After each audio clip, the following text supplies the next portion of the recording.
क्योंकि इतनी सारी इंफॉर्मेशन मैं आपको दावे के साथ बोल सकता हूं, गारंटी देके बोल सकता हूं, एक ही वीडियो के अंदर तो आपको बिल्कुल भी नहीं मिलने वाली, जितने पॉइंट मैंने बता दिए। तो प्रॉब्लम होने से पहले पहचान कैसे करोगे उसका मैं आपको एक तरीका बता देता हूं। प्रोडक्ट क्या ले सकते हैं वो ध्यान से सुन लो। और बहुत सारे लोगों का इलाज इन्हीं प्रोडक्टों की वजह से और इन्हीं पॉइंट्स को इस्तेमाल करके हुआ है। दोस्तों एक मिनट, सिर्फ एक मिनट यदि आप मेरी बात को ध्यान से सुन लेते हैं, उसके बाद डिसाइड कर लेना कि वीडियो कंप्लीट देखना है या नहीं। जिस बीमारी को हम फाइलेरिया बोलते हैं, यानी कि हाथी पांव बोलते हैं, एक पैर सूज जाता है, कई लोग इसको बहुत ज्यादा सीरियस नहीं लेते और बाद में इसके जो कीटाणु होते हैं, इसके जो बैक्टीरिया होते हैं, उनका अटैक यदि आपके ब्रेन के अंदर, उनका अटैक यदि आपके हार्ट के अंदर चला जाता है तो ये बीमारी जानलेवा साबित हो सकती है, क्योंकि ब्रेन में जाके ये ब्रेन हेमरेज करता है और हार्ट में जाके हार्ट अटैक कर देता है। तो इसीलिए यदि आपके आसपास में या आपकी जान पहचान में ऐसी कोई प्रॉब्लम हो तो भी, और अगर नहीं है तो फिर तो और भी ज्यादा आपको ये वीडियो जानना, ये वीडियो समझना जरूरी है, क्योंकि आज मैं एक नहीं, दो नहीं, 5, 10 भी नहीं, 20 ऐसे टॉपिक पे बात करने वाला हूं जो छोटे छोटे होंगे लेकिन आपके लिए आने वाले समय में बहुत ज्यादा काम के होने वाले हैं, आपके फ्यूचर के, आपके फैमिली के, आपके परिवार के बहुत ज्यादा काम के होने वाले हैं। तो वीडियो बहुत ज्यादा शानदार होने वाला है। जल्दी से वीडियो पे लाइक करके, चैनल पे नए हैं तो सब्सक्राइब कर ले, ताकि इस प्रकार की इंपॉर्टेंट वीडियो आपको टाइम पे मिलती रहे। मैं आपका दोस्त, आपका बिजनेस पार्टनर और आयुर्वेदा कंसल्टेंट तेजपाल। तो चलिए वीडियो को शुरू करते हैं। पहले मैं बता देता हूँ कि वो 20 टॉपिक के लगभग मैं कौन से कवर करने वाला हूँ, जैसे कि इस बीमारी की शुरुआत कैसे होती है, दूसरा ये अपने शरीर में कहाँ कहाँ पे हो सकता है और ज्यादातर किस टाइम पे होता है, हाथी पांव के लक्षण क्या क्या है, फाइलेरिया कितने प्रकार का होता है, इसमें आपको बचाव क्या रखना है, परहेज क्या रखना है, योग और एक्सरसाइज कौन सी करनी है, पहनना क्या है, खाना क्या है, पीना क्या है, कितने दिन इलाज चलेगा और कौन कौन से प्रोडक्ट आप आयुर्वेदिक ले सकते हैं। तो तमाम ऐसी सभी पॉइंटों पे मैं बात करूंगा, तो वीडियो को आपने अंत तक देखना है, ठीक है, क्योंकि इतनी सारी इंफॉर्मेशन मैं आपको दावे के साथ बोल सकता हूँ, गारंटी देके बोल सकता हूँ, एक ही वीडियो के अंदर तो आपको बिल्कुल भी नहीं मिलने वाली, जितने पॉइंट मैंने बता दिए। तो हो सकता है थोड़ा सा वीडियो लंबा हो जाए, लेकिन वीडियो को आपने कंप्लीट देखना है। और जैसा कि मैंने बोला था कि आपके आसपास में यदि कोई प्रॉब्लम है तो भी, अगर प्रॉब्लम नहीं है तो आपको और भी ज्यादा ये वीडियो देखना बहुत ज्यादा जरूरी है, क्योंकि फ्यूचर में पता नहीं चलता कि कब किसको क्या हो जाए या किसके आसपास में, किसकी जान पहचान के लोगों में क्या हो जाए। तो ये जानलेवा बीमारी है, बहुत घातक बीमारी है, जो प्रॉब्लम ज्यादा बढ़ने पे बहुत ज्यादा प्रॉब्लम दे देती है। तो एक एक करके सभी पॉइंट पे बात कर लेते हैं। तो सबसे पहले बात कर लेते हैं कि हाथी पांव या फाइलेरिया की प्रॉब्लम की शुरुआत कैसे होती है, इस बीमारी की जड़ क्या है, शुरुआत क्या है। क्योंकि जड़ को यदि आप पकड़ गए तो जो लोग बचे हुए हैं या आने वाले समय में उनको या उनकी फैमिली को ऐसी प्रॉब्लम ना हो तो वो अपना बचाव अच्छे से कर सकते हैं। तो इसकी शुरुआत दोस्तों एक मच्छर के काटने पे होती है, जिसका बैक्टीरिया हमारे शरीर के अंदर, हमारे ब्लड के अंदर चला जाता है और वो इतना पावरफुल हो जाता है कि वो अपने ब्लड का जो बैक्टीरिया होता है उससे फाइट करता है। और जब हमारा ब्लड का बैक्टीरिया उस कीटाणु से हार जाता है, उस बैक्टीरिया से हार जाता है जो मच्छर द्वारा काटने पे हुआ है, तो इसके बाद रोगी को बुखार आता है और बुखार होने के बाद ये प्रॉब्लम बढ़ती है, उनको सर्दी लगती है, जॉइंट पेन होता है, बहुत सारी समस्याएं आती है। तो ये तो होगी इसकी शुरुआत की कैसे होता है, मच्छर के काटने पे होता है।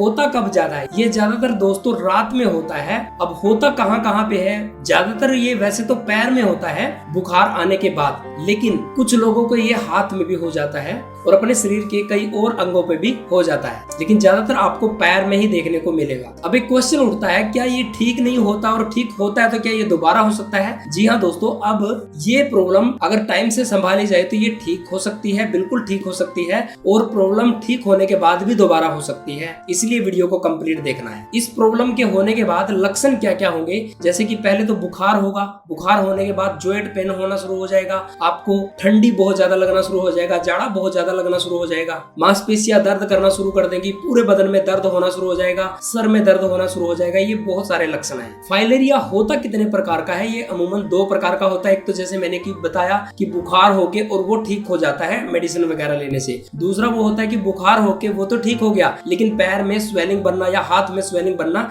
स्टार्ट हो जाती है और वो इतनी इतनी बढ़ जाती है कि हाथी पांव का रूप ले लेती है। अब बात कर लेते हैं कि इससे बचाव क्या है, ताकि आप प्रॉब्लम आने से पहले ही बचाव रख सके अपना और अपने परिवार का। तो बचाव के लिए सबसे बड़ा कारण मच्छर हो गया। तो मच्छरों से सबसे पहले आप देखिए कहां कहां से बचाव कर सकते हैं। एक तो अपने आसपास में गंदगी जमा ना होने दे, ठहरा हुआ पानी जमा ना होने दे, मच्छरदानी का सोते हुए प्रयोग कर सकते हैं, अपनी खिड़की दरवाजे पे आप जाली लगवा सकते हैं, मस्कीटो कोयल का इस्तेमाल कर सकते हैं, पंखा चला सकते हैं, जैसे फुल बाजू की आप टी शर्ट या शर्ट का इस्तेमाल करें। कई लोग गर्मियों में हाफ बाजू की डाल कर रखते हैं और मच्छर वहीं पे सबसे ज्यादा काटते हैं। पैरों में आप कपड़े वाले जूते डाल सकते हैं। बहुत सारे दोस्त आलस करते हैं, जूते नहीं पहनते, तो मैं आपको रेकमेंड करूंगा कि गर्मियों के टाइम में खासकर मच्छरों के सीजन के अंदर आपको कपड़े के जूते पहन के रखने चाहिए, ताकि आपके पाँव पे मच्छर ना काटे और यहीं पे सबसे ज्यादा मच्छर काटे। यानी कि जहां जहां से आप मच्छर के काटने का बचाव कर सकते हैं वो सारे काम करते हैं। अब बचाव के बाद आता है परहेज, कि परहेज क्या क्या रखना है। तो परहेज में जैसे कि इस प्रॉब्लम के होने के बाद एक तो आपको चावल नहीं खाना है, चावल खाने से बचना है। और जहां पे जिस एरिया में चावल ही ज्यादा खाए जाते हैं उनसे भी रिक्वेस्ट करूंगा कि आप भी चावल कुछ दिनों के लिए, कुछ महीनों के लिए छोड़ दे तो अच्छी बात है। ऐसी बात नहीं है कि सिर्फ चावल खा के ही आप गुजारा कर सकते हैं, आप आटा या कोई और चीज या दलिया वगैरह कुछ और भी खा सकते हैं। दूसरा, आपने फास्ट फूड बिल्कुल बंद कर देना है। ऑयली चीजें, तली हुई चीजें, ये सब आपको बिल्कुल बंद करनी पड़ेगी। जी हाँ दोस्तों, कम नहीं करनी है, बंद ही करनी पड़ेगी अगर आप अपने आप को बचाना चाहते हैं। इसके अलावा आपको वो चीजें भी बंद करनी पड़ेगी जिनसे आपका फैट बढ़ता है, जैसे कि ज्यादा मीठा हो गया, चीनी हो गई, आलू हो गए, या और भी बहुत सारी चीजें ऐसी हैं जिनसे फैट ज्यादा बढ़ता है। वो सारी चीजें आपको बंद करनी पड़ेगी। अगर आप चाय को छोड़ नहीं सकते तो आप उसको थोड़ा कम कर लें, उसको आधा कर लें या 1/4 हिस्सा कर लें, लेकिन आपको वो भी कम करनी ही पड़ेगी। कार्बोहाइड्रेट्स की जितनी भी चीजें हैं, जैसे मैंने आलू वगैरह बताया, तो वो भी आपको कम करनी है। तो अब खाए क्या और पिए क्या। खाने के अंदर आपको हरी पत्तेदार सब्जियां ज्यादा इस्तेमाल करनी है, सलाद ज्यादा इस्तेमाल करना है, जितना हो सके ज्यादा से ज्यादा फाइबर्स वाली चीजें लेनी है। और पीने के अंदर आप हमेशा गुनगुना पानी इस्तेमाल करें। दूध वगैरह ले भी, वो भी आप कम लें, और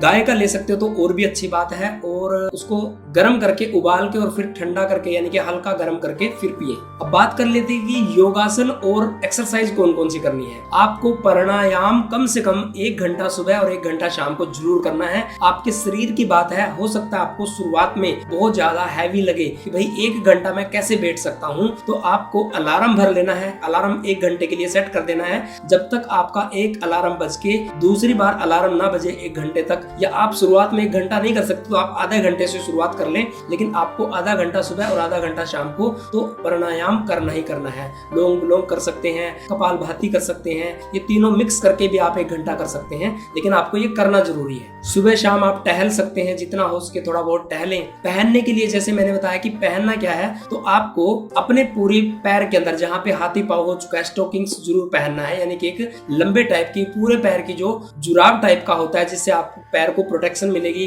जो स्वेलिंग है उसको और बढ़ने से रोके रखेगा, वो आपको जरूर डालनी है। अब लास्ट में बात कर लेते हैं कि इसका इलाज कितने दिन चलेगा और प्रॉब्लम होने से पहले आप पहचान कैसे कर सकते हैं, और तीसरी बात, आप आयुर्वेद के अंदर प्रोडक्ट क्या ले सकते हैं। तो प्रॉब्लम होने से पहले पहचान कैसे करोगे उसका मैं आपको एक तरीका बता देता हूँ। आप कोई और स्वेलिंग होती है पूरे बदन के अंदर, तो उसमें आप पकड़ के दबाव करते हैं, या जैसे कि आप अपनी उंगलियां धसाते हैं, तो वहां पे आपकी उंगलियां धस जाती हैं, यानी कि कोई और स्वेलिंग हो इसके अलावा। लेकिन फाइलेरिया की जो स्वेलिंग होती है, यहाँ पे आप अपनी उंगली से दबाओगे या किसी टाइट हाथों से आप पकड़ के देखोगे, तो वहां पे आपकी उंगलियां धसेंगी नहीं, वो टाइट रहेगा पत्थर जैसा। तो ये पहचान है कि फाइलेरिया की स्वेलिंग है या कोई और स्वेलिंग है, इसका आपने विशेष ध्यान रखना है। अब बात कर लेते हैं कि इलाज कितने दिन चलेगा और क्या क्या आप ले सकते हैं। इलाज दोस्तों इसका लंबे समय तक चलेगा। अगर आपको लगता है कि आपको बिल्कुल ठीक होना है, तो इसका इलाज हो सकता है आपका 3 महीना, 6 महीना, 1 साल भर भी चल सकता है, अगर आपकी प्रॉब्लम ज्यादा हो। लेकिन आपको ये लंबे समय तक लेना है, और सबसे बड़ी पते की बात, आपको रूटीन में लेना है। छोड़ छोड़ के लोगे तो इसका कोई फायदा नहीं है। और जितने पॉइंट मैंने इस वीडियो में बताए हैं, उन सभी पॉइंट को साथ में लेके चलना है। ऐसा नहीं करना है कि कुछ पॉइंट्स को आपने इस्तेमाल कर लिया और कुछ पॉइंट्स को आपने छोड़ दिया, ऐसा नहीं करना है। आपने रूटीन में वो सारे पॉइंट्स भी इस्तेमाल करने हैं जो मैंने बताए हैं, और दवाइयां भी लेनी है। तो मेडिसिन क्या ले सकते हैं, प्रोडक्ट क्या ले सकते हैं, वो ध्यान से सुन लो। सबसे पहले तो आप एलोवेरा फाइबर जूस आप सुबह शाम 30-30 ml जरूर पिए। फैट का आप ट्रीटमेंट ले सकते हैं, जैसे फैट अवे टैबलेट हो गया, श्री तुलसी हो गई, ठीक है, इसको आप ले सकते हैं सुबह शाम एक फैट अवे टैबलेट। और श्री तुलसी की आप कम से कम 3 बार 2-2 बूंदे जरूर लें। सर्दियों में आप 5-5 बूंदे भी ले सकते हैं। इसके अलावा जैसे मैंने बताया कि आप खाना पीना तो थोड़ा कम कर ही दोगे तो आप प्रोटीन ज्यादा ले सकते हैं, यानी कि प्रोटीन पाउडर ले सकते हैं। पेन अवे ऑयल की आप मालिश दोनों टाइम जरूर करें, अगर प्रॉब्लम ज्यादा है तो तीनों टाइम भी कर सकते हैं पेन अवे ऑयल का, जिससे आपके स्वेलिंग में भी आराम होगा और आपके पेन में भी आराम होगा। इसके अलावा जैसे कि आपको पता है कि ये मच्छर के काटने से होता है, तो आप फीवर गार्ड सिरप या संजीवनी जूस का भी साथ में इस्तेमाल कर सकते हैं। और आपको एक चीज और साथ में करनी है, या तो सौंठ या पुनर्वा की जड़, इन दोनों में से कोई एक चीज आपको पंसारी की दुकान से लेके आनी है और उसका पाउडर बना लेना है। पाउडर बनाने के बाद आपको क्या करना है, 1 चम्मच या आधा चम्मच सुबह शाम आप गाय के दूध के साथ जरूर लें और दूध को हल्का गर्म कर ले, गुनगुना कर ले। तो इस प्रकार से आप यदि रूटीन में लेते हैं तो आपको पहले मंथ से ही रिजल्ट मिलना शुरू हो जाएगा। और जैसे मैंने बताया कि इस दवाई को आपने कंप्लीट लेना है, रूटीन में लेना है, लंबे समय तक लेना है, तो आप भगवान ने चाहा बिल्कुल ठीक हो जाओगे। और बहुत सारे लोगों का इलाज इन्हीं प्रोडक्टों की वजह से और इन्हीं पॉइंट्स को इस्तेमाल करके हुआ है, वो आज बिल्कुल ठीक है। बहुत सारे दोस्त वीडियो को कंप्लीट देख लेते हैं लेकिन फिर भी वीडियो पे लाइक और चैनल पे सब्सक्राइब नहीं करते। यदि आप चैनल पे नए हैं तो वीडियो पे लाइक करके चैनल पे सब्सक्राइब जरूर करें और अपने दोस्तों में, अपनी टीम में इस वीडियो को शेयर जरूर करें। और मिलते हैं किसी ऐसी नेक्स्ट इन्फॉर्मेशन वाली वीडियो के अंदर। तब तक के लिए आप सबका बहुत बहुत धन्यवाद। जय हिंद, गुड एमसी।